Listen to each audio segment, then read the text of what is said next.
Hey guys, Abner Miranda here. One of the questions that I've asked myself over the years as I've transitioned from shooting paper to shooting steel to now shooting reactive steel is, what is the benefit that I'm gaining? The only benefit that I can find from shooting static steel is when you're zeroing a weapon and you've got to hit shot after shot after shot after shot in the same area. You can't have a target that falls over on you because it forces you to get up and reset it.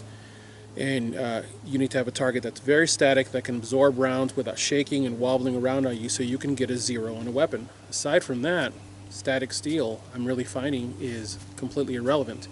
If you'll take a look at what I've got set up down here, this is a hostage situation.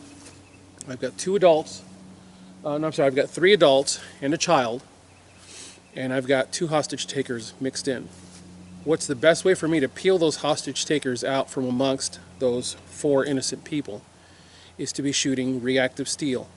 And when I say reactive steel, I don't mean just the type that swings around. I mean the type that actually peels off and falls away, so that I can start to separate, so I can start to practice what it looks like to separate a bad guy from a good guy. There's a lot of media out there that is easily accessible that is going to show you what this looks like. I've got 2 that come to mind right now. One of them was in South America. And a guy took a young lady, no, I'm sorry, it was in China, and a guy took a young lady hostage with a knife. And a female lieutenant, if I remember correctly, had her pistol with her, and she was a negotiator. She kept talking her way in closer and closer. I'm a trained negotiator, so I understand what she was doing. That takes time. It takes a protracted period of time to talk yourself that close to someone. But there is a saying that goes, the hostage negotiator is the velvet glove over the iron fist of SWAT. And I've always loved that analogy. And that young lady talked her way in, and when she got close enough, she drew and pow, popped that dude, and she literally peeled him away from that young lady.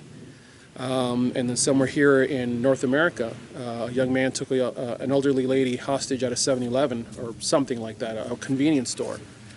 Made the mistake of stepping out the front door, and they center punched him. And I remember the shot hitting him and actually erasing his nose, and for just a millisecond, I remember seeing exposed white cartilage and bone as he just went and just disappeared. They peeled him away from her, and it actually happened so quickly. She actually did this and then looked and then realized she was free, and she started to run. This type of scenario that I have set up here works best when the target falls away from when the hostage taker falls away from the hostage. And I wanted to show you guys why the question of why reactive steel is so important.